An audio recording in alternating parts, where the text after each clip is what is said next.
Police in Indiana now have their own potential murder case to investigate, but the search for Chris Regan continued in Iron County, Michigan, with a passionate and experienced search and rescue investigator joining the case. We turn now to Molly Hollebeek for more about the man behind what's called Michigan Backcountry Search and Rescue. Shortly after Chris was reported missing, Michael Niger was drawn in by the case and wanted to help.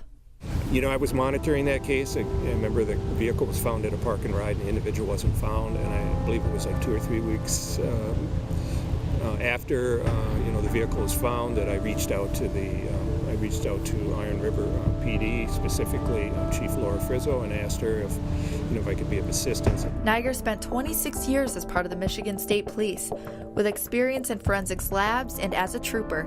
And thanks to that experience, he played a large role in the processing of evidence and development of potential crime scenes, including the park and ride, Chris Regan's apartment, and even the Cochran household, where Chris was allegedly murdered.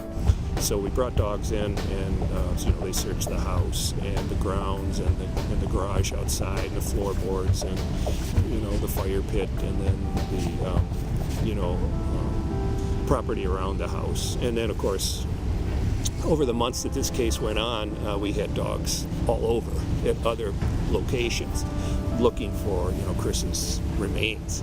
And though Kelly had repeatedly lied and misled officers, the tip she gave about where to find Chris was one they would not give up on. This was a focal point of the search in terms of where along Pentoga Trail Chris's remains had been deposited, and this was apparently cut down after his remains were brought out here, and so that complicated the search a little bit because this big tree that was supposed to be the marker for this location was missing, but it's actually laying on the ground and cut up.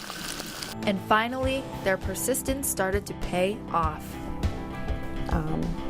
It just kept giving me drive. I don't know. I mean, I just had some forces there that I can't explain, I guess. It was that drive that ultimately led to something that would turn the case around. Because we had been out working on Pentoga Lane and we couldn't find him, and Laura just doggedly kept persisting and working and going back and checking and talking and interviewing, and I was on the phone with her. In fact, we were texting back and forth about what we were going to do on the case, and she said, I just found Chris's skull.